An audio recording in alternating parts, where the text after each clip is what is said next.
کبھی زندگی میں مجھے بھی دیکھے نا ٹی وی میں کسی عورت کے ساتھ میں کسی پروگرام پہ بیٹھا ہوں تو آپ بالکل لحاظ نہ کریں، آپ بالکل وہ چینل بند کر دیں، ہمیں ضرورت ہی نہیں، میرے لیے کوئی مفتی دلیل نہیں ہے۔ تو عورت کے ساتھ بیٹھا ہے پروگرام میں نے تو وہ والا قرآن پڑھا جس میں اللہ کریم نے کہا عورتیں آ جائیں تو مرد نظریں نیچی کر لیں۔ ہم نے تو وہ والا قرآن پڑھا جس میں حکم ہے کہ مرد آئے تو عورت اپنی نظر نیچی کر لے۔ تو جہاں علامہ صاحب کے سامنے لڑکی بیٹھی ہے ٹی وی میں انٹرویو لے رہی ہے، وہاں نظریں نیچی ہوتی ہیں؟ کہاں سے فتویٰ آیا؟ حضرت جنید بغدادی تو فرمایا کرتے تھے کہ حسن بصری پڑھانے والا ہو، رابعہ بصری پڑھنے والی ہو، تو پھر بھی ان کو بغیر پردے کے پڑھنے پڑھانے کی اجازت نہیں ہے، بات ختم ہو گئی۔ رب فرماتا ہے مجھے زمانے کی قسم ہو، اللہ کو بھی قسم اٹھانے کی ضرورت، مالک کریم کو بھی کیا حاجت ہے کہ وہ قسم اٹھائے، لیکن تاکید کر کے بات ذہن میں اتارنے کے لیے۔ انسان کا مزاج ہوتا ہے نا، جس بات پہ قسم اٹھائی جائے اس کو انسان سمجھتا ہے زیادہ پکی ہے، تو طبع انسانی کے مطابق بات کی۔ فرمایا والعصر، زمانے کی قسم ہو، انسان کو پیدا کرنے والا رب قسم اٹھا کے انسان کی ایک بات کرتا ہے، والعصر، مجھے قسم ہو زمانے کی، ان الانسان لفی خسر، انسان کو پیدا کرنے والا رب فرماتا ہے بے شک انسان خسارے میں، گھاٹے میں، نقصان میں۔ لوگ اس کو کہہ رہے ہیں بڑا سیٹ ہے، لوگ کہہ رہے ہیں بڑا کامیاب، یہ بھی کہہ رہے ہیں اللہ کا بڑا شکر ہے، لیکن پیدا کرنے والا رب، انسان کو بنانے والا، اس کو جاننے والا رب فرماتا ہے مجھے زمانے کی قسم ہو یہ نقصان میں ہے۔ اور خسارہ اس خسارے کو نہیں کہتے کہ لوگ کہتے ہیں میں نے کاروبار کیا تھا تو نفع نہیں ہوا، نقصان ہوا۔ خسارہ اس خسارے کو کہتے ہیں جو اصل مال بھی ضائع ہو جائے، راس المال بھی ضائع ہو جائے تو کہتے ہیں خسارہ ہوا، یعنی اس کے پاس جو تھا اس میں بھی یہ خسارے میں کہ یا اللہ سارے خسارے میں ہے؟ فرمایا نہیں، الا الذین آمنوا، جن میں 4 صفتیں پائی جائیں وہ نہیں خسارے میں۔ ان میں پہلی صفت یہ ہے کہ الا الذین آمنوا، بے شک وہ لوگ جو ایمان لائے، مگر وہ لوگ جو ایمان لے آئے، جن کا ایمان مضبوط ہو، جن کا عقیدہ ہو کہ اللہ ہمارا رب ہے، وہی پیدا کرنے والا ہے، وہی رزق دینے والا ہے، اسی کی تقدیر کا غلبہ ہے، اب کریم ذرے ذرے کو جانتا ہے، اللہ تعالیٰ نے جس حال میں رکھا ہے یہی حال میرے لیے بہتر ہے۔ انسان محنت پوری کرے، نتیجہ اپنے رب پہ چھوڑ دے، اسباب سارے جمع کرے، بھروسہ اپنے اللہ تعالیٰ پہ کرے، عقائد کے لحاظ سے پختہ ہو، اور پھر اس کا عقیدہ ہو کہ بعد از خدا بزرگ تو ہی قصہ مختصر، کائنات میں سب سے عرفہ والا، عظمتوں والے، شانوں والے، بلندیوں والے، رفعتوں والے، کائنات کے امام، نبیوں کے امام، رسولوں کے امام، فرشتوں کے امام، محبوب مطلق اگر کوئی ہے تو جناب محمد رسول اللہ ہے صلی اللہ تعالی علیہ وسلم۔ سب سے اولا ہو اعلی ہمارا نبی، سب سے بالا ہو اعلی ہمارا نبی، اپنے مولا کا پیارا ہمارا نبی، اور دونوں عالم کا دھولا ہمارا نبی۔ نظریاتی پختگی حاصل ہو، عقائد پختہ ہو، ایمان میں عقائد پوری طرح داخل ہے، عقائد اہل سنت کا پابند ہو بندہ۔ پھر ایک اور بنیادی عقیدہ ہے، اسی ضمن میں سارے عقائد آ جاتے ہیں، فرشتوں پر بھی ایمان ہو، اللہ کے تمام انبیاء پر ایمان ہو، اچھی بری تقدیر پر ایمان ہو، لیکن ایک بنیادی عقیدہ جس کو عقیدہ آخرت کہا جاتا ہے، اس پر انسان کا ایمان ہونا بڑا ہی ضروری ہے۔ اگر آخرت پر ایمان کمزور ہو جائے تو دنیا میں جتنے بھی عمل ہم کرتے ہیں یہ سارے کمزور ہو جائیں۔ یہ جو لوگ ڈپریشن میں، ٹینشن میں، انزائٹی میں چلے جاتے ہیں اور ایک بات بار بار کرتے ہیں کہ میرے ہی ساتھ ایسا کیوں ہوتا ہے، آخر بڑی ہی کوشش کے بعد میں ہی ناکام کیوں رہ گیا؟ تو انہیں بتایا جائے گا کہ کامیابی پتہ کیا ہے؟ لا یستوی اصحاب النار و اصحاب الجنہ، اصحاب الجنت هم الفائزون۔ جنتی اور جہنمی برابر نہیں ہے، کامیاب وہ ہے جنہیں اللہ تعالیٰ نے اصحاب جنت بنایا ہے۔ جو جنتی ہیں وہ کامیاب ہیں، جس کو اپنی آخرت کے تعلق سے اللہ تعالیٰ نے فکر سلیم دی ہے، راہ ہدایت دی ہے، اعمال حسنہ پر استقامت دی، اور وہ سمجھتا ہے کہ میں محنت اپنی آخرت کو ٹھیک کرنے کے لیے کر رہا ہوں، جد و جہد میری اپنی قبر کے لیے، حشر کے لیے، آخرت کے لیے۔ آخرت پر جس بندے کی توجہ ہے وہ بندہ کامیاب۔ اس لیے دنیا میں اگر دنیاوی طور پر کوئی ناکامی آ بھی جائے تو کوئی اتنی بڑی ناکامی نہیں ہے، اس لیے کہ اصل کامیابی آخرت کی کامیابی۔ تو عقائد مضبوط ہو، اور پھر عقائد اہل سنت کی پابندی اس کے پاس موجود ہو، نہ رفس کی طرف اس کا رجحان ہو، نہ خارجیت کی طرف اس کا رجحان ہو، اس کے نظریات ستھرے ہوں، اجلے ہوں، خوبصورت ہوں، وہ رسول پاک کی ذات گرامی کی پوری غلامی کرنے والا وہ شخص، تو اس کے نظریات اعلیٰ ہوں۔ تو فرمایا کہ انسان خسارے میں ہے، الا الذین آمنوا، مگر وہ لوگ جو ایمان لائے، وعملوا الصالحات، اور جنہوں نے نیک اعمال کیا۔ اور یہاں بات ختم نہیں ہوئی، دو صفتیں اور بھی پیدا کریں۔ یہ دو باتیں ان کی اپنی ذات تک تھی، آمنوا وعملوا الصالحات، یہ دو باتیں ان کے اپنے لیے تھی۔ اب وہ سوسائٹی کو کیا دیں؟ دو کام معاشرے کے لیے بھی کریں، وتواصوا بالحق، حق بات کی نصیحت کریں وہ معاشرے، خیر کی بات کی نصیحت کریں، وائرل باتیں نہ کریں۔ کیا آج کل یہ موضوع چل رہا ہے تو ذرا میں اس پر بولوں گا تو کچھ ویوز میرے بھی بڑھ جائیں گے۔ وائرل باتیں نہیں کریں، وتواصوا بالحق، وہ حق بات کی نصیحت کریں، کلمہ حق کہیں اور حکمت کے ساتھ کہیں، ادعو الی سبیل ربک بالحکمہ، دانائی کے ساتھ کہیں، لوگوں کو سمجھانے کی نیت سے کہیں، کلمہ حق ان کی زبان پر آئے۔ اور میرے نبی پاک علیہ السلام نے فرمایا سب سے افضل جہاد ظالم بادشاہ کے سامنے کلمہ حق کہنا ہے۔ آپ حق کے ساتھ کھڑے ہوں، پھر آپ لوگوں کو امر بالمعروف کریں، پھر نہیں عن المنکر کہیں، اور وہ بھی بندہ دیکھ کے نہیں۔ اگر امیر آدمی غلطی کر رہا ہے تو پھر آپ خاموش ہیں، اور کسی غریب کو کرتے دیکھ لیا ہے تو آپ نے دینی حکمت کو بھی پیش نظر نہیں رکھا اور اسے رسوائی کر دیا، آپ نے اسے سخت ترین تکلیف سے گزار دیا ہے۔ حق بات کی نصیحت کریں، اور جو لوگ حق بات کہتے ہیں نا ان پر تکلیف بھی آتی ہے، تکلیف آتی ہی ہمیشہ حق کہنے والوں۔ تو چونکہ میدان لگایا ہے، اب حق میں نکلے ہو، اب تم نے سفر شروع کیا ہے تو بھئی پیروں پہ چھالے تو پڑیں گے، سفر کرو گے تو تھکاوٹ تو ہوگی، کوئی رستہ طے کرو گے تو گرد تو پڑے گی، اگر کسی سمت تیز دوڑو گے تو مخالف سمت سے ہوا تو تیز آئے گی۔ اب وہاں گھبرانا نہیں، کمزور نہیں پڑنا، تھکی باتیں نہیں کرنی۔ اب ایسا نہ ہو کہ تم نے معذرت خواہانہ رویہ اختیار کیا، وتواصوا بالحق وتواصوا بالصبر، وہ حق بات کی وصیت کرتے ہیں اور ایک دوسرے کو صبر کی تلقین کرتے ہیں۔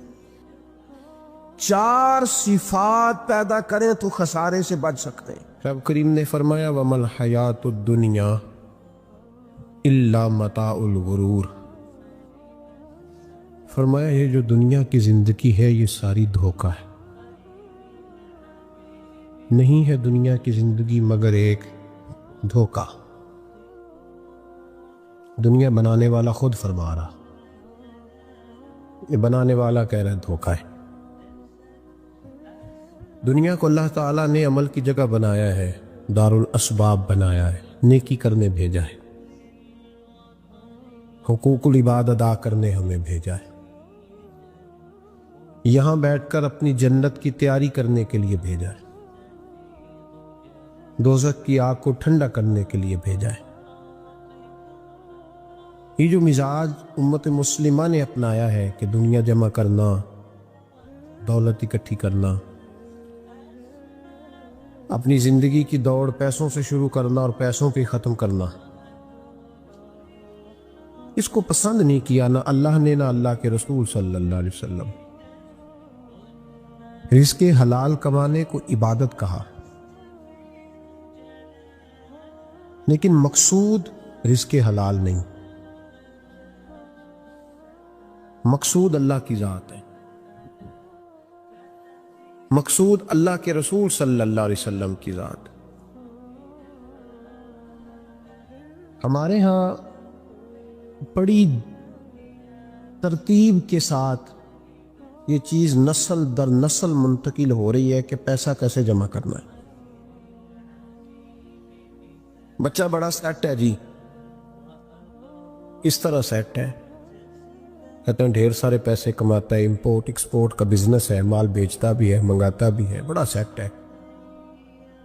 تو بچے سے پوچھا بیٹے تیرا کیا حال ہے، تو سیٹ ہے؟ کہتا بڑی تکلیف میں ہوں، سوتا بھی ہوں تو کانوں میں فون کی گھنٹیاں بجتی رہتی، آزمائش کا شکار ہوں، صبح و شام تکلیفوں میں وقت بیتتا ہے۔ یہ کس طرح کا سیٹ ہے بچہ؟ ہماری منصوبہ بندی ہوتی ہے کہ بچے کو ایسی جگہ لگانا ہے جہاں سے وہ جھاڑو کے ساتھ پیسے اکٹھے کر سکے۔ کیسے وہ سیٹ ہوگا؟ کس طرح کر کے نظام چلے گا؟ رزق حلال کمانے کو حضور صلی اللہ علیہ وسلم نے عبادت کا درجہ دیا ہے۔ نبی پاک صلی اللہ علیہ وسلم نے حقوق العباد ادا کرنے کو بھی اللہ کے قرب کا ذریعہ بنایا ہے، اور میں نے عرض کی کہ یہ تو صرف منزل نہیں ہے، یہ تو راستہ ہے، یہ تو سفر ہے۔ جو لوگ سفر کوئی منزل بنا لیتے ہیں وہ نادان ہوتے ہیں۔ نبی کریم سید عالم صلی اللہ علیہ وسلم کی خدمت میں عرض کیا گیا کہ یا رسول اللہ صلی اللہ علیہ وسلم، کچھ لوگ کہتے ہیں ہم شادی نہیں کریں گے، گھر نہیں بسائیں گے، بچے نہیں پیدا کریں گے، ہم صرف عبادت کریں گے، دن کو روزہ رکھیں گے، رات کو نفل پڑھیں گے، کوئی نکاح نہیں کریں گے، کچھ نہیں کریں گے۔ تو نبی پاک صلی اللہ علیہ وسلم نے فرمایا ان سے کہو کہ تمہارے لیے بہترین زندگی وہ ہے جو میں نے تمہارے سامنے گزاری ہے۔ میں آرام بھی کرتا ہوں، نکاح بھی کرتا ہوں، عورتوں کا حق بھی ادا کرتا ہوں، میں اپنے بچوں کی دیکھ بھال بھی کرتا ہوں۔ فرمایا تم پر تمہارے خدا کا اگر حق ہے تو تمہارے نفس کا بھی تم پر حق ہے، تمہاری آنکھ کا بھی حق ہے، وہ آرام کرنا چاہتی۔ یہ ساری ترتیب ہمیں نبی پاک صلی اللہ علیہ وسلم نے دی، لیکن ہمیں فرمایا کہ مقصود تمہارا خدا ہے، مقصود تمہارے رب کی رضا ہے، تمہارے نبی پاک علیہ السلام کی غلامی تمہاری منزل ہے۔ اتنا لمبا چوڑا معاملہ جو فقط دنیا کا ہم نے بنا لیا ہے، اور پھر اس دنیا سے جو محبت ہے نا، وہ بیس جو ہے وہ دولت کی محبت ہے، رشتے دولت کے، ناطے دولت کے، تعلقات دولت کے، اسلام دعا دولت کی۔ میرے محبوب علیہ السلام نے فرمایا حب الدنیا رأست الکل خطیئہ، یہ جو دنیا کی محبت ہے نا، یہ ہر گناہ کی جڑ ہے۔ جب انسان دنیا کی دولت سے پیار کرنے لگ جاتا ہے، پھر وہ قتل بھی کرتا ہے، پھر وہ ظلم بھی کرتا ہے، پھر وہ زیادتی بھی کرتا ہے، پھر وہ حرام بھی کھاتا ہے، پھر وہ یتیم کو بھی لوٹتا ہے، پھر بیوہ کا مال کھانا بھی اسے پریشان نہیں کرتا، پھر کروڑوں روپیہ ہضم کر لیتا ہے، لکڑ پتھر ہر چیز اس کو ہضم ہونے لگتی ہے۔ اصل بات یہ ہے کہ اسے محبت دنیا کی دولت سے ہو گئی ہے۔ ایک بزرگ کے پاس ایک نوجوان آیا، اس نے کہا حضرت جی میرا نماز میں دل نہیں لگتا۔ تو بزرگ فرمانے لگے تیرا مسئلہ اصل یہ نہیں، تیرا مسئلہ اور ہے۔ نے کہا حضور سمجھا دیں۔ تو وہ فرمانے لگے کچھ بندے ایسے ہیں جو تمہیں ٹیلی فون کرتے ہیں اور تم ان کا فون نہیں اٹھاتے، اور کچھ ایسے ہیں جن کو تم دن میں خود 3 دفعہ فون کر کے حال پوچھتے ہو۔ حضور کیا مطلب؟ فرمانے لگے جس سے پیار نہیں نا، اس سے اظہار بیزاری ہے تو اس کا فون بجتا رہے تو کہتے ہیں میں تھا نہیں، میں موجود نہیں تھا، فون چارجنگ پہ تھا، گھر چھوڑ گیا تھا، بہانہ ہے۔ اور جس سے محبت ہے اس کو ٹیلی فون کر کے کہتے ہیں آپ پریشان تو نہیں ہوتے؟ بس میرا سلام لینے کو دل کر رہا تھا۔ فرمانے لگے کہ تیرا اصل مسئلہ یہ ہے کہ تو نے محبت نہیں کی اللہ رسول سے۔ اگر تیرا خدا رسول سے پیار ہوتا تو یہ جملہ کیسے آتا کہ نماز کو دل نہیں کرتا؟ پھر تو تیرا تہجد کو بھی دل کرتا، پھر تو تیرا ہر وقت قرآن پاک سینے سے چمٹائے رکھنے کو دل کرتا، اس لیے کہ تیرا مقصود اللہ کی ذات ہوتی۔ کیونکہ مقصود دنیا داری ہے، مقصود دولت بنا لیا معاذ اللہ، مقصود ایک رنگ بنا لیا ہے، اس کا نقصان قوم اٹھا رہی ہے۔ نقصان رشتوں میں، نعتوں میں حسن نہیں رہا، پیار نہیں رہا، ترتیب نہیں رہی۔ ایک ناروے سے دوست نے فون کیا، مجھے کہنے لگے آپ بڑی تقریریں کرتے ہیں، کوئی ہمارے حق میں بھی کر دو۔ تو میں نے کہا کہ آپ کو کیا ہے؟ کہنے لگے آپ پردیسیوں کی مجبوریاں نہیں سمجھتے۔ میں نے کہا کیا ہوا؟ کہنے لگے حضرت جی شکوہ ہے کہ ہمارے اپنے ہمیں جب بھی فون کرتے ہیں وہ یہ نہیں پوچھتے کہ شام کا کھانا کھایا ہے کہ نہیں کھایا، وہ کہتے ہیں شادی آ گئی ہے تو جلدی کرو، پیسے بھیج دو، فٹافٹ کرو۔ کہتے ہیں کبھی کسی نے ہم سے ہمارا حال ہی نہیں پوچھا، کبھی کسی نے یہ غور ہی نہیں کیا کہ وہ پردیس میں گیا ہے، اور انشاءاللہ پردیسی کوئی بھی نہ تھی وے ککھ جنا تو پارے تاڑی مار اڑانا باہو اسی آپ ہی اڈن ہارے۔ تو تیار بیٹھے ہیں، حال ہی کوئی نہیں پردیس میں۔ یہاں حال یہ ہے کہ جو فون کرتا ہے، ایک بزرگ کہنے لگے کہ 22-23 سال دیے ہیں پردیس کو، تو اپنی ہی بیوی کو فون کیا ہے کہ اب نہیں ہوتا، گھٹنوں میں درد رہتا ہے، کمر کمزور ہو گئی ہے، اور میرا دل کرتا ہے کھا رہا ہوں، اور میں اپنے گھر میں بیٹھ کے بچوں کے بیچ بیٹھ کے روٹی کھاؤں۔ اعصاب کمزور ہو گئے ہیں، دل کی دھڑکن تیز رہتی، پتہ نہیں کب وقت آ جائے۔ تو کہتے ہیں میری بیوی جسے میرے دکھ سکھ کا ساتھی ہونا چاہیے، وہ کہتی ہے چلیں 3-4 سال اور لگا لیں پھر آ جانا۔ او بھائی، کیا اس شخص کے ساتھ کیا تعلق ہے؟ اس کا بھائی اسے فون کرتا ہے تو کہتا ہے میں پیسے دے دوں گا، جب آؤ نا تو ایک موبائل ضرور لے آنا۔ اس کو لوگ فون کرتے ہیں، رابطہ کرتے ہیں کہ جناب وہ ایک چھوٹی سی چیز، وہ میں پیسے دے دوں گا، تو پیسے دینے ہیں تو یہاں سے کون سی چیز نہیں ملتی؟ صرف فرمائشیں، لوگوں کے ساتھ تعلق صرف جیب کا، رشتہ صرف جو ہے وہ تعلق صرف اس چیز کا کہ وہ آدمی ایک ATM مشین ہے تو فٹافٹ کارڈ ڈالو تاکہ آپ کے حصے کے پیسے نکل آئیں۔ یہ مزاج اس نے نقصان کیا ہے، دراڑیں پڑ گئی ہیں، حالات بگڑ گئے ہیں۔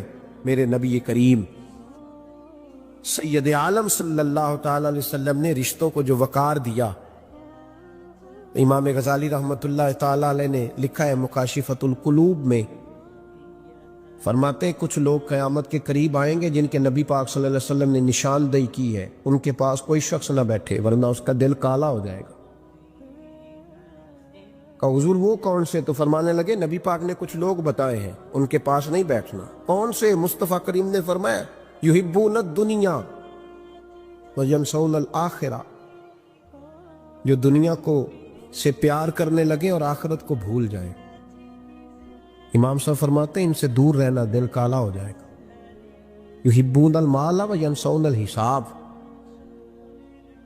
وہ جو نبی پاک نے فرمایا نا کچھ لوگ آئیں گے جو مال سے تو پیار کریں گے پر اس کے حساب کو بھول جائیں گے، ان سے بچنا۔ فرمایا یحبون القصور وینسون المقبرہ، جو مکانوں سے تو پیار کریں گے پر اپنی قبروں کو بھول جائیں گے۔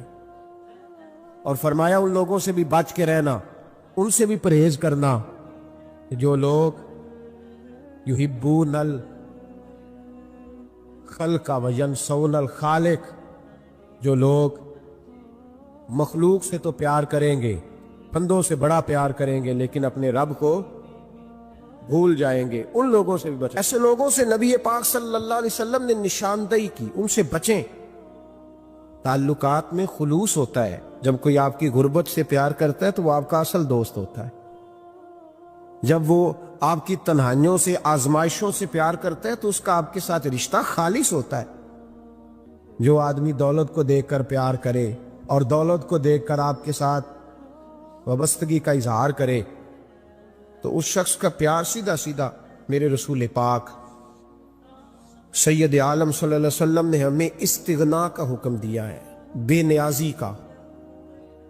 یہ دنیا داری میں الجھنا، دنیا کے بن کے جینا، دنیا کے ہو کے رہنا، آپ یقین کریں سارے رشتے، میں نے سعودی عرب میں پیر دیکھے، پیر مریدوں کی لسٹیں لے کے جاتے، ان کو ٹیلی فون ہوتا ہے، تمہارے پیر صاحب آ گئے، تم بھی پہنچ جاؤ، ٹھنڈی بوتلیں لے آنا آتی دفعہ، وہاں وزن اٹھایا نہیں جاتا واپسی پہ۔ ہمارے کئی سنگی ناراض ہو گئے، حضرت آپ آتے ہیں تو آپ بتاتے نہیں، تو میں کہتا ہوں یہاں بھی یہی کام کرنا ہے، ہم تو اپنے گناہوں کی معافی لینے آئے، تو ہم جس کام آئے ہمیں کرنے دو، کیوں الجھاتے ہو؟ وہاں جا کے بھی جہاں خالصتاً انسان کا رجوع اللہ کا وقت ہے، وہاں بھی وہی حالات پیدا ہو گئے، ہر طرف دنیا داری۔ اور یہ پیروں کی بات کرتا ہوں تو آپ بڑے مسکراتے ہیں، میں نے بڑے بڑے مفت خورے دیکھے ہیں، بڑے بڑے، یہ ہر طبقے میں ہوتے ہیں، ہر طبقے میں۔ ایک صاحب مجھے ایئرپورٹ پہ ملے، کہنے لگے جی کتنے دن رہا ہوں، ماشاءاللہ ایک دن بھی روٹی جیب سے نہیں کھائی۔ میں نے کہا بڑے کامیاب ہو کے آ رہے ہیں آپ، یہ تو بات باعث فخر ہے، جا کے کسی اخبار میں فوٹو چھپاؤ۔ کہنے لگے جی بڑے دوست، بڑے سنگی، بڑے بد، کوئی ادھر سے کوئی چیز لے کے آ رہا ہے ادھر سے، تو میں نے کہا یہ کوئی فخر والی بات ہے، کوئی بتانے والی بات ہے؟ اللہ کی بڑا ہے جی، یہ مفت خوری کا مزاج، اور توجہ رکھنا کہ اب اس سے مجھے کیا مل سکتا ہے، اور اگر کوئی نہیں لے کے آیا واپس گیا تو شکوہ کرنا، دیکھو چل کے آ گیا، اس کو خبر ہی نہیں کہ جاتے دفعہ چلو بندہ 6 بوتلیں لے جائے، کیا فرق پڑتا ہے؟ یہ کمزور ذہن ہے، یہ دنیا داری ہے، یہ نفس پرستی ہے، یہ پیسے کی غلامی ہے۔ میرے نبی پاک صلی اللہ علیہ وسلم نے فرمایا جو رب کے بندے ہوں گے ان کے قیامت کے دن چہرے چمک رہے ہوں گے۔ تو یا رسول اللہ صلی اللہ علیہ وسلم اس کے علاوہ بھی کچھ بندے ہیں؟ فرمایا لعن عبد الدنیا وعبد الدرہم، فرمایا کچھ دنیا کے بندے ہیں، کچھ درہم کے بندے ہیں، ترجمہ یوں کر لو کچھ ڈالروں کے بندے ہیں۔ یہ حدیث مشکات میں موجود ہے، ڈالر کے، ریال کے، لاکھ کے، کروڑ کے بندے۔ حضور وہ کون ہے؟ فرمایا لعن عبد الدنیا وعبد الدرہم، جو دنیا کا اور دولت کا بندہ بنے وہ لعنتی ہے، ملعون ہے۔ یہ خدا کا بندہ رہا ہی نہیں، یہ پیسوں کا بندہ بن گیا ہے، دولت کا بندہ بن گیا ہے، اس کا معیار بدل گیا۔ حضرت سالم بن عبداللہ بن عمر، حضرت عمر فاروق کے پوتے تھے، کعبے کا طواف کر رہے تھے، طواف مکمل ہوا، 8واں استلام کر کے مقام ابراہیم کے پاس نماز پڑھنے لگے تو خلیفہ وقت کا آ گیا، گورنر، السلام علیکم کے بعد اس نے فوراً بات چھیڑی، کہنے لگا حضور کوئی حکم ہو تو بتائیے گا۔ آپ کہنے لگے تو بڑا ہی بیوقوف ہے یار، تجھے کس نے گورنر بنایا؟ بڑا تو بیوقوف ہے، تجھے تو سلیقہ ہی نہیں بات کرنے کا۔ حضور کیا ہوا؟ فرمانے لگے خدا کے گھر میں آ کے اور کعبے کے سامنے کھڑے ہو کے میں بندوں سے سوال کروں، یہاں آ کے بھی بندوں سے مانگوں، تو بڑا ہی بیوقوف ہے۔ سامنے اس کا گھر ہے، سامنے اس کا گھر ہے بیت اللہ اور حجر اسود اور مقام ابراہیم اور مقام ملتزم، اور یہاں بھی میں بندوں سے مانگوں؟ کہتا ہے مجھے بھی کبھی کسی نے ڈانٹا نہیں تھا، میرے بھی پیروں تک پسینہ نکل گیا، تو میں مسجد الحرام سے باہر نکل کے، یوں سمجھ لیں کہ جب لوگ باب عبدالعزیز سے یا باب فہد سے باہر آ جاتے، کہتے ہیں باہر نکل کے نا میں کھڑا ہو گیا، میں نے کہا چلو فارغ ہو کے آتے ہیں تو بات کرتا ہوں۔ حضرت فارغ ہو کے آئے، تو میں نے کہا حضور اب تو بیت اللہ سامنے نہیں، اب بھی کوئی سوال کرے؟ تو فرمانے لگے اچھا ضروری ہے؟ کہا حضور ضروری ہے۔ تو فرمانے لگے چل پہلے بتا تجھ سے دین مانگوں کہ دنیا مانگوں، بول۔ تو کہنے لگا حضور میرے پاس تو دنیا ہی ہے، دین تو آپ کے پاس ہے۔ جب یہ جواب دیا تو حضرت سالم چلنے لگے اور چلتے چلتے فرمانے لگے جا اپنا کام کر، دنیا تو میں نے اس سے کبھی نہیں مانگی جس نے دنیا بنائی ہے، میں نے اس سے نہیں کبھی مانگی، تو کیا حیثیت رکھتا ہے؟ میں نے تو اس سے بھی جب بھی مانگا ہے یا اس کا قرب مانگا ہے یا اس کے رسول کی غلامی مانگی ہے، تو اس سے نہیں مانگتا جس نے بنائی ہے، تو کیا دے سکتا ہے؟ تیری کیا حیثیت ہے؟ تو بھائی ان لوگوں نے قریب پھٹکنے نہیں دیا، ان کے قریب یہ چیز آئی نہیں، بے نیاز لوگ تھے، توجہ ہی نہیں تھی۔ حضرت محبوب سبحانی غوث اعظم شیخ عبد القادر جیلانی رضی اللہ تعالیٰ عنہ، آپ ایک کاروبار بھی کرتے تھے، تو آپ کا کچھ مال آ رہا تھا جہاز کے ذریعے، ایک بندے نے خبر دی کان میں حضور جہاز ڈوب گیا، فرمانے لگے الحمدللہ الحمدللہ، ڈوب گیا جناب، یہاں جہاز ڈوب جائے تو بندہ بھی ڈوب جاتا ہے۔ کہتے ہیں صاحب انتقال کر گئے، 10 لاکھ کا نقصان ہو گیا، مال ڈوب گیا پورا جہاز ہی، فرمایا الحمدللہ، اور تم نے جلدی کی خبر دینے میں سبق پڑھا رہا تھا، کیوں مجھے دخل اندازی دی تم نے میرے کام میں، کیوں دخل اندازی کی؟ سب الحمدللہ۔ تھوڑی دیر کے بعد اس نے پھر کان میں کہا حضور وہ غلط خبر تھی، جہاز بچ گیا، فرمانے لگے الحمدللہ۔ پھر شاگردوں سے کہنے لگے میرا چہرہ دیکھ رہے تھے پہلی خبر کے بعد بھی، اس خبر کے بعد بھی؟ کہا حضور دیکھ رہے تھے۔ فرمایا کوئی تبدیلی تو نہیں آئی؟ کہا حضور نہیں۔ فرمانے لگے شکر الحمدللہ، رب نے میرا دل دولت سے نہیں جوڑا، اپنی ذات کے ساتھ جوڑ کے رکھا ہوا ہے، تبدیلی تو نہیں آئی۔ یہاں تو ٹینشن ہی ٹینشن ہے، ڈپریشن ہی ڈپریشن، اور بات کس کی ٹینشن ہے؟ پیسے کوئی نہیں، دولت کوئی نہیں، کوئی چکر چل جائے نا کبھی، اس سے بھی کبھی پوچھ جس کے پاس ہے، وہ تجھ سے زیادہ غریب ہے، اس سے کبھی پوچھ، وہ تجھ سے زیادہ آزمائش میں ہے۔ غریب شہر تو فاقوں سے مر گیا، لیکن امیر شہر نے ہیرے سے خودکشی کر لی، اس کو بھی تو پوچھ اس کا کیا حال ہے۔ دانش مندان دا کم ناہی، دل دنیا نہ لانا، اس ووٹی کئی خامد کیتے، تے جو کیتا سو کھانا۔ یہ تو کام ہے اس کا، بڑے آئے بڑے چلے گئے، بڑے آئے بڑے نکل گئے، توجہ ہی نہیں، مزاج ہی نہیں۔ حضرت مولا علی شیر خدا، علی المرتضی، امام الاولیاء، صاحب صدق و صفا، داماد مصطفیٰ صلی اللہ علیہ وسلم، اسد اللہ، حضرت علی شیر خدا رضی اللہ تعالیٰ عنہ کوفے کے چوک میں کھڑے تھے، تو کہہ رہے تھے یار میری نا طامت پرانی ہو گئی ہے، یہ میں نے زرہ بیچنی ہے، کوئی بندہ مجھ سے خرید لو تاکہ میں نئی طامت لے لوں۔ تو ایک بندہ کان میں کہنے لگا حضور طامت کے پیسے بھی نہیں؟ فرمانے لگے پیسوں کو چھوڑ، علی کا سینہ دیکھ، اللہ نے ایمان کی دولت سے بھرا ہوا ہے، پیسے اہمیت نہیں رکھتے، ان کی وہ اہمیت نہیں جو دنیا نے بنا لی۔ فرمایا ضرورت نہیں تھی، اب ذرا احساس ہوا ہے کہ زیادہ ہی پھٹ گیا ہے، پردہ نہیں صحیح طرح پورا کرتا، تو میں نے کہا چلو زرہ بیچ کے نیا لے لے۔ ضرورت نہیں، مزاج نہیں، طبیعت نہیں، انہوں نے ماحول نہیں بنایا، ہمارے تو حد ہو گئی، اتنا بری حالت ہے کہ ناقابل برداشت۔ حضرت عمر فاروق رضی اللہ تعالیٰ عنہ صحابہ نے مسجد نبوی میں بیٹھ کے میٹنگ کی،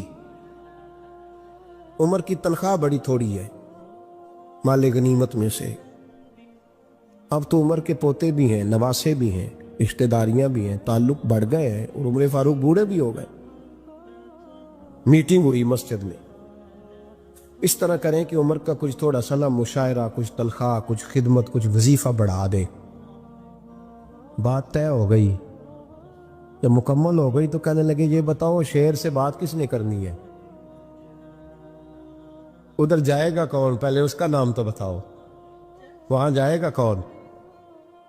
تو انہوں نے کہا یہ تو ہم نے سوچا ہی نہیں، بات تو بڑی تگڑی ہے، عمر سے کون بات کرے گا؟ یہاں جتنا مرضی تگڑا پیر ہو، آپ نذرانہ لے کے جائے، مسئلہ ہی کوئی نہیں۔ ابھی کسی کو کہنا پڑا ہے کہتے ہیں جناب کون بات کرے گا؟ تو ایک صحابی کہنے لگے کہ حضرت عمر رضی اللہ تعالیٰ عنہ کی جو صاحبزادی ہے نا حضرت حفصہ رضی اللہ تعالیٰ عنہ، وہ ام المومنین بھی ہیں، حضور علیہ السلام کی زوجہ ہے، مومنوں کی ماں ہے، ان سے کہتے ہیں، اور ان کے والد بھی ہیں۔ تو حضرت حفصہ سے کہا تو جناب حفصہ چل کے گئیں حضرت عمر کے پاس، جا کے کہا ابا جی ایک بات کرنی تھی۔ انہوں نے کہا بیٹے کرو، تو ان کو بھی پتا تھا نا جاہو جلال کا۔ کہنے لگے ابا جی مسجد نبوی میں صحابہ کی میٹنگ ہوئی ہے، ایک ہی محلے میں ایک ہی شہر میں لوگ رہتے ہیں تو ایک دوسروں کی خرچوں کا ضروریات کا پتہ ہے۔ کہتی ہے میں نے پس منظر سارا کر کے بات کی، میں نے کہا سب کو پتہ ہے کہ آپ کے خرچے بڑے بڑھ گئے ہیں، تو مجھے نا انہوں نے حضور کی زوجہ سمجھ کے، قابل احترام سمجھ کے میری ذمہ لگایا ہے کہ تھوڑے سے پیسے آپ کے بڑھانے ہیں۔ تو حضرت عمر فاروق رضی اللہ تعالیٰ عنہ کی صاحبزادی کہتے ہیں عمر کو اتنا جلال آیا کہ اٹھ کے کھڑے ہو گئے، کہنے لگے حفصہ ان لوگوں کے نام بتا، میں انہیں دروں سے ماروں گا اور اس طرح ماروں گا کہ ان کی کمر پہ نشان پڑے، ان کی کمروں پہ نشان پڑے، اس انداز میں درے ماروں گا کہ مجھے زخم نظر آئے۔ کہا ابا جی اتنا جلال کس بات کا، سادی سی بات ہے۔ تو سیدنا عمر فاروق رو پڑے، کہنے لگے سادی سی بات ہے، میرے لیے مسجد نبوی میں بیٹھ کر میٹنگ ہوتی رہی کہ عمر کو دولت دینی ہے، لوگوں نے یہ مجھے سمجھ لیا، مسجد نبوی میں بیٹھ کر میرے لیے یہ میٹنگ ہوتی رہی کہ عمر کو پیسے دینے ہیں، اس کو دولت کے ساتھ ہم نے نواز رہا، مسجد نبوی میں میرے لیے، کس کو یہ جرت ہوئی؟ فرمایا حفصہ کاش کہ تو میرے پاس پیغام لے کے نہ آتی، کوئی اور آتا اور پھر میں اسے دروں سے مارتا۔ حضرت حفصہ کہتی ہے میں خاموش ہوئی تو میری طرف دیکھ کے فرمانے لگے بتا نا، تو نبی پاک کے گھر میں رہتی تھی، میرے مصطفیٰ کا طریقہ کیا تھا، کرنا بات اس طریقے پہ میرے ساتھ گفتگو کر۔ حضرت حفصہ کہتی میں رو پڑی، میں نے کہا ابا جی غلطی ہو گئی، آئندہ نہیں کروں گی۔ بھائی معیار بنایا ہوا تھا، آپ یقین کریں ہمارے تعلقات، آپ شادی پہ دیکھ لیں جو غریب رشتہ دار ہے اسے کون منانے جاتا ہے، لیکن ساری برادری کٹھی اس کے دروازے پہ بیٹھی ہے، جس نے آنا ہے تو کچھ لے کے آنا ہے، ہر چیز دولت میں تلے گی، معیار ہی دولت بن گیا ہے، مقصود ہی دولت بن گیا ہے۔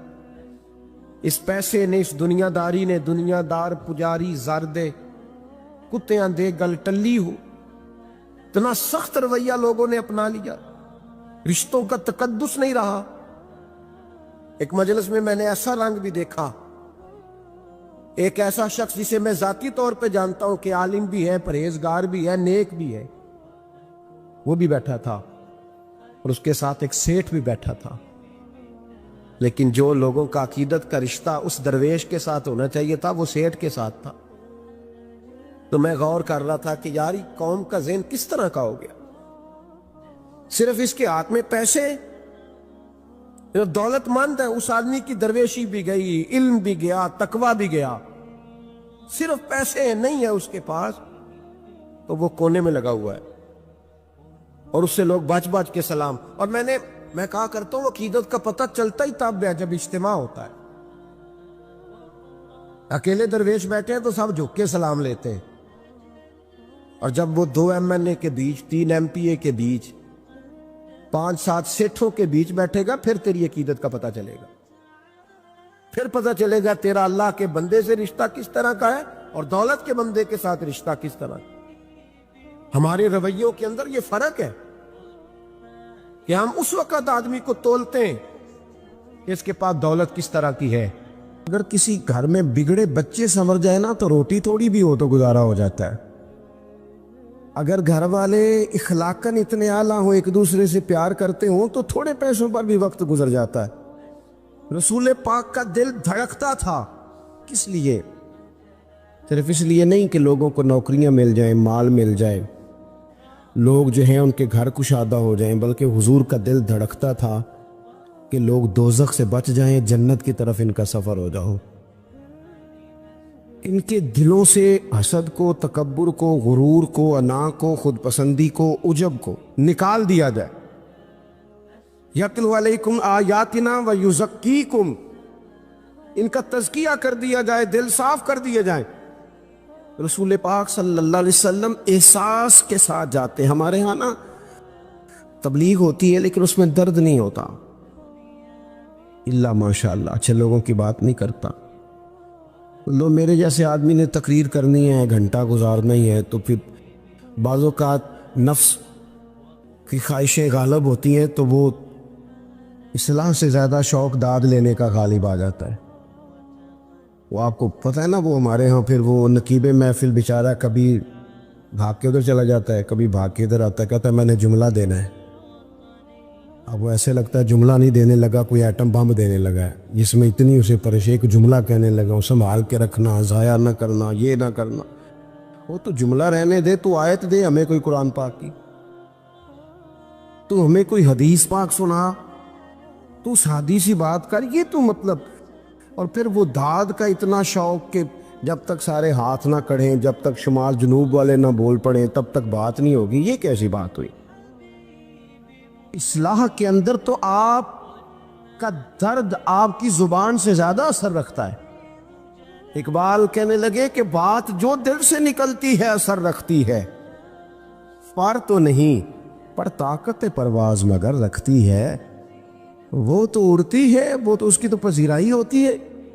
اگر بات دل سے نکل رہی ہے تو عزیز بھائی یاد رکھیے گا، حضور سید عالم علیہ السلام درد دل کے ساتھ دعوت دیتے لوگوں۔ 10 دن حضور نے طائف میں قیام کیا ہے، ایک بندے نے بھی کلمہ نہیں پڑھا، الٹا انہوں نے روڑے مارے، تکلیف تھی۔ حضور واپس آ رہے ہیں، صحابی ساتھ ہیں، باغ میں بیٹھ گئے، اتنی صحت مبارک پر انہوں نے معاذ اللہ تعالیٰ سنگ باری کی کہ خون مبارک بہہ رہا ہے۔ فوراً عرض گزار ہوئے، یا رسول اللہ صلی اللہ علیہ وسلم آپ دعا کر دیں یہ تباہ ہو جائیں۔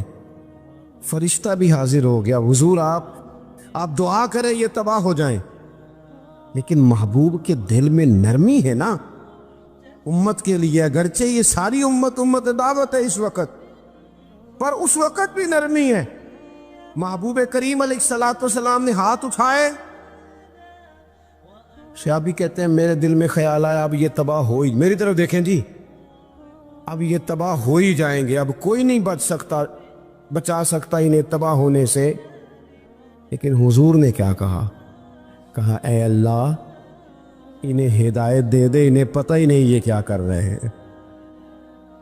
فوراً عرض کی یا رسول اللہ ایک نے بھی کلمہ نہیں پڑھا، ایک نے بھی کلمہ نہیں پڑھا۔ کبھی پتھر مارنے کے والے کے لیے بھی دل میں احساس ہوتا ہے، ہمیں تو کسی نے کچھ بھی نہیں کہا، کوئی گالی نہیں دی، کچھ نہیں کہا، پر ہم سخت کیوں ہیں بھلا؟ وہ ہمارے پیچھے نہیں چلتا ہاتھ باندھ کے، جی میں ہاں نہیں ملاتا، ہمارا دل اس کے لیے سخت ہے۔ دو ہی تو بندے ٹھیک ہے دنیا میں، ایک میں ٹھیک ہوں اور ایک جو میری ہاں میں ہاں ملائے پوری، وہ ٹھیک ہے۔ دونوں ہاتھ باندھ کے پیچھے چلے، تیسرے کو میں کیسے ٹھیک ہونے دیتا ہوں؟ میرا مزاج ہی نہیں، اللہ ماشاءاللہ ہماری طبیعت ہی نہیں ہوتی ایسی۔ خدا کے بندو، جب دل کشادہ ہو، طبیعتیں کھلی ہوں، پھر اس طرح کا تھوڑی مزاج ہوتا ہے۔ کریم محبوب صلی اللہ علیہ وسلم سے عرض کی حضور ایک نے بھی نہیں کلمہ پڑھا، اور پھر بھی آپ کے دل میں اتنی وسعت ہے، آپ ہدایت کی دعا کر رہے۔ 10 دن لگائے، ایک شخص بھی نہیں آ رہا۔ تو محبوب کیا فرمانے لگے؟ کریم فرمانے لگے مجھے پتہ ہے انہوں نے تکلیف دی ہے، ایک نے بھی کلمہ نہیں پڑھا، جلدی نہ پریشان ہو جایا کریں۔ کچھ لوگ جلدی کچے جملے بوئے، ساڑی قوم نہیں ٹھیک ہو سکتی جی، ایس ملک دا کچھ نہیں ہو سکتا دی، یہ نہیں ٹھیک ہو سکتے، فلانے نہیں ٹھیک ہو سکتے۔ شکوہ ظلمت شب سے تو کہیں بہتر تھا، اپنے حصے کی کوئی شمع جلاتے جاتے۔ اللہ کے حبیب صلی اللہ علیہ وسلم سے عرض کی یا رسول اللہ صلی اللہ علیہ وسلم ایک بھی نہیں مانا، اور آپ نے پھر ہدایت کی دعا کی۔ تو یہ میرے محبوب کا امید کا طریقہ ہے کریم فرمانے لگے اگر آج یہ نہیں مانتے تو پھر بھی تباہی کی دعا نہیں کرنی، یہ نہیں مانتے تو ان کی آنے والی نسلیں مان جائیں گی، مان جائیں گے لوگ۔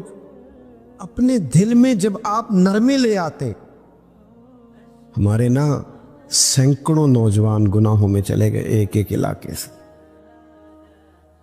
جو آدمی گناہ میں مبتلا ہوتا ہے نا وہ سخت تکلیف میں ہوتا ہے۔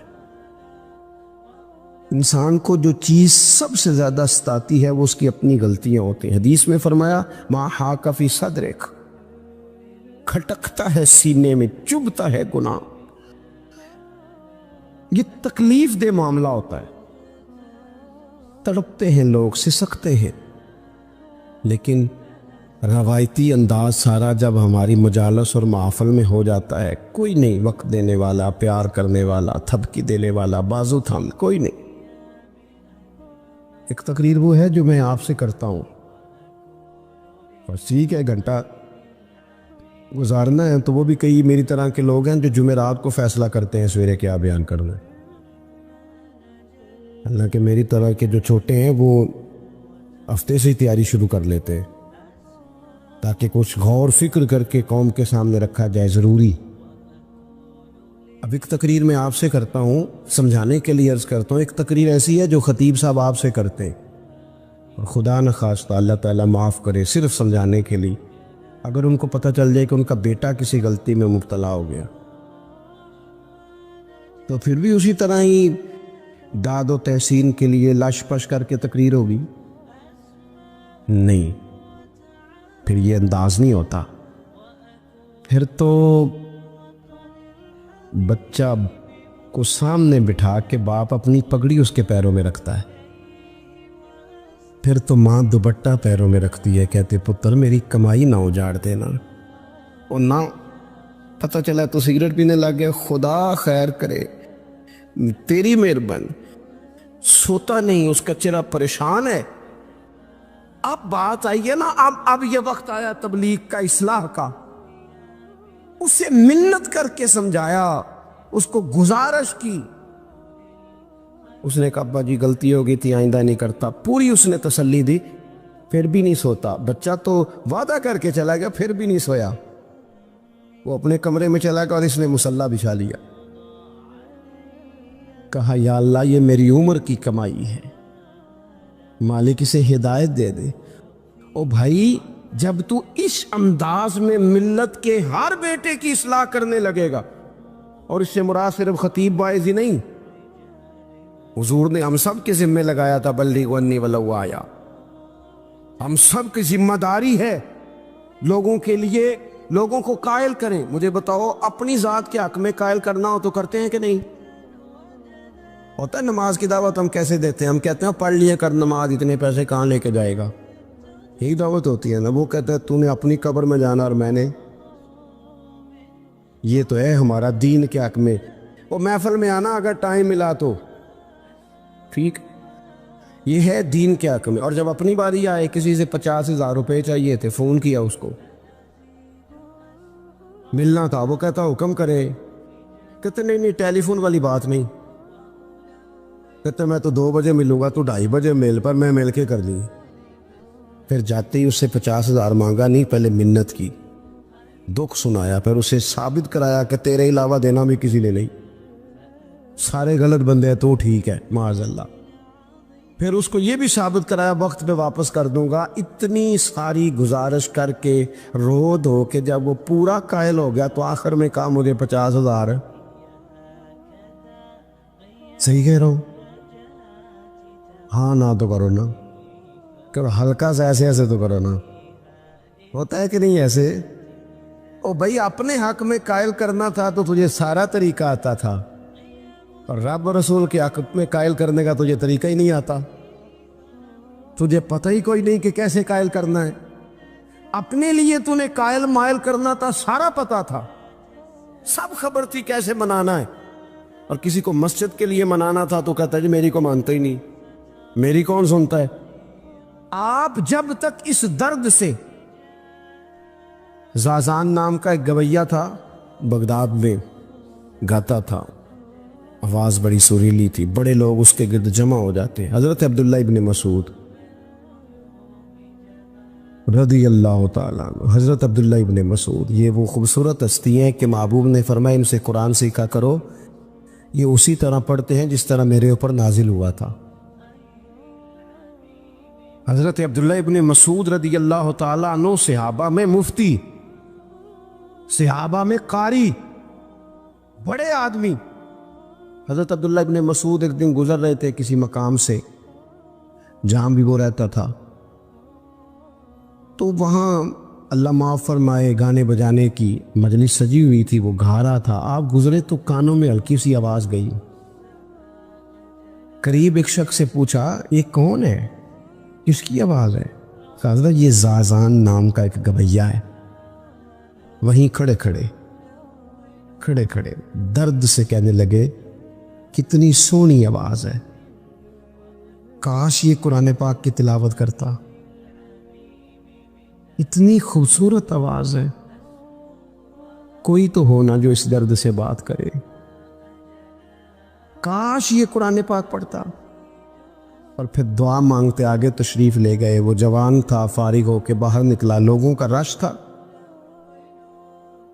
ایک شخص نے اسے روکے کہا زازان ادھر آ، پتہ آج کیا ہوا؟ کہا جناب کیا؟ کہنے لگے جانتے ہو حضرت عبداللہ ابن مسعود کو؟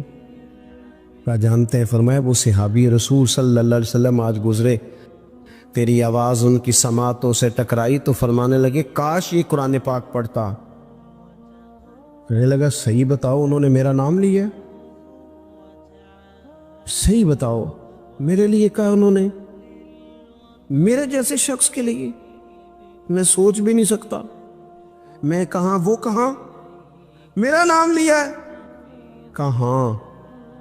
تھوڑی دیر رکا، چند لمحے پتہ نہیں سوچیں کہاں کہاں کا سفر کر کے آئیں. وہ ساری سوچیں درد بن کے آنسو بنی، اور پھر آنسو داڑھی پہ ٹپکے چہرے پہ آئے. پھر لوگوں سے پوچھنے لگا گھر کا پتہ بتاؤ گے؟ کہا وہ فلاں جگہ پہ موجود ہیں. دوڑا گیا، دروازے پہ دستک دی، حضرت عبداللہ ابن مسعود آئے. کہا کون ہو بیٹا؟ کہنے لگے حضور میں وہی ہوں جس کے بارے میں آپ نے کہا تھا کاش یہ قرآن پڑھتا، میں آ گیا ہوں، پڑھا دے مجھے قرآن پاک، پڑھا دے. کوئی بیٹھا ہوا مجھے دور دعا دیتا ہے، میں ڈوبتا ہوں پر سمندر اچھال دیتا ہے. کسی سے تو آپ پیغام حق کہیں، کسی کو تو دعوت خیر دیں، یہ سب سے بڑا بھلا ہے. اگر کسی بد اخلاق کو با اخلاق کر دو گے نا، اس کی بیوی سکون میں آ جائے گی، اس کی ماں آرام سے سونے لگے گی، اس کا باپ کہے گا اوہ حد ہو گئی، میرا پتر ٹھیک ہو گیا ہے، تمیز سے بات کرنے لگا ہے. بچے پریشان ہوتے ہیں، بچے. میں بیٹھا تھا کھانا کھا رہا تھا گھر میں، تو میرے گھر والے کہنے لگے مدرسے کا کوئی بچہ باہر ہے، بڑا سخت رو رہا ہے. میں نے اس کو بلاؤ، کسی استاد نے ڈانٹ دیا ہوگا. تو بچہ میرے پاس ہے تو اس کا وجود کہاں پڑا تھا. میں نے کہا پتر کیا ہوا؟ کہنے لگا پیر صاحب میری امی تے ابو کار فیر پہ لڑ دینے،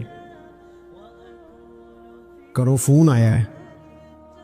تو میں نے کہا بیٹا پریشانی کی کیا بات ہے؟ کہنے لگے بڑی سخت لڑائی ہوتی ہے، میرے والد میری اماں کو مارتے، پھر ہم سارے بہن بھائی نا چار پنجوں کے نیچے چھپتے.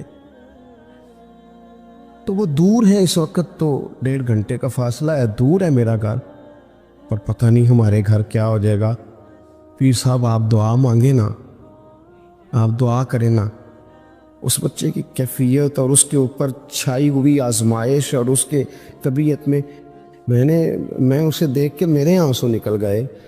کچھ دنوں کے بعد میں نے اس کے باپ کو بلایا، میں نے کہا خدا کے بندے، تیری انا اور تیری بیوی کی انا اتنی سخت ٹکراتی ہے کہ تیری اولاد پیس کے رہ گئی، کاش تو رسول اللہ کی اس صفت سے آگاہ ہوتا کہ خدا کے بندوں کو معاف کر دو، اللہ تمہیں معاف فرما دے گا. کاش تمہارے اندر وہ کیفیات ہوتی. تمہارے بچے میلوں دور رہ کے بھی تڑپتے ہیں کہ جانے گھر. کیوں؟ اس لیے کہ گنجائش نہیں دلوں میں، کوئی اخلاقی تعلیم نہیں. ہم نے اپنے گھروں کو خود اپنے ہاتھوں سے اتنا آزمائش کا گھڑا بنا لیا ہے، لڑائیاں جھگڑے